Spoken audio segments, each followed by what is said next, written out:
Boris Johnson has been talking about the data. Of course, they always revert to the numbers and make everything sound okay. Yesterday, Boris Johnson, giving evidence to Parliament, said that actually we're carrying out more tests than any other European countries, something to be proud of, and that things will get better. But that doesn't tally with the evidence on the ground, does it? So what do we know? What do the facts tell us about demands on the testing system? I found a numbers man. Dr. Duncan Robertson is policy and data analysis and fellow at St Catherine's College, Oxford. Good morning to you, Duncan. Thank you so much for coming on to help with this. People in Oxfordshire struggling to get a test, but we're testing more people than anybody else in the world. Who's right here? Well, I think one thing is it's worth working out what is the capacity for these tests. So that hasn't been published for 7 days. So we really don't know how many tests are available and how many are getting through. So as I'm sure you've been inundated with people saying, I can't get a test. And, what's the problem with that? Well, obviously people aren't able to isolate. They may carry on with their business, but the important thing is their contacts aren't being traced. And if they do have COVID, then it's potentially spreading around the area as well. So can we believe any of the numbers that we're told at the moment? For example, if the government say by the end of today there's an extra 3,000 people who have COVID, if people can't get tested and they're feeling ill, that number of 3,000 is completely meaningless, isn't it? Well, it's not completely meaningless. It's a minimum.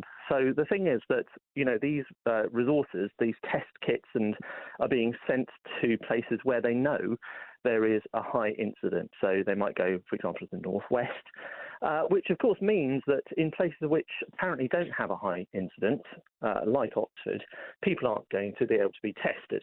And so the problem is those figures, about 23 cases per 100,000, are becoming less and less reliable, because if people can't get tests, then they're not counted in the figures of positive cases. So it's a significant problem. And I think it's not a new problem. If you look back at the data, you can see on the 23rd of August, actually, the number of people who were tested exceeded the capacity. So the system started to wobble at about that time. So if you look at what was happening in Blackburn with Darwin, they were actually rationing tests, so the throttling capacity. And, like all your callers, they're unable to get tests. So, for example, on the 2nd of September, when I was sort of looking at this, look at where is the nearest case to me in Oxford. I live in Oxford.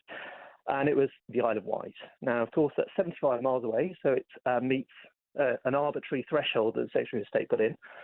But it means, driving 85 miles and taking a ferry for something to be stuck down your nose. So it's a real disincentive. Of course it is. But Duncan, the government's strategy, this whack-a-mole strategy for local lockdowns, only works if the data is accurate, presumably, and the government can look at the charts and graphs and screens and say that's where the moles are hiding. But presumably now they don't even know where the moles are hiding. They know where some of the moles are. But the problem with moles is they tend to sort of creep up where you don't expect them, as anyone who's looked at their garden might have known. So the thing is, if you're not looking for these moles, they suddenly take off and potentially become outbreaks. And if you're not getting people tested, if you're not getting results, you don't know where these fires are, and you can't squash the moles or do whatever you do to them. And data science is all about predictions as well. Would they have known that this was coming? That this peak was... So, you can't necessarily predict what's going to happen, but you can predict what could happen. And, certainly the testing capacity hasn't increased significantly over the last 3 months or so. So it was fairly evident that this was going to happen as soon as you see this escalation in cases, because it's all about this exponential curve. Things double, then they double again, and they double again. And the problem with doubling is it gets to a very large number very quickly. Dr. Duncan Robertson, thank you very much for your analysis.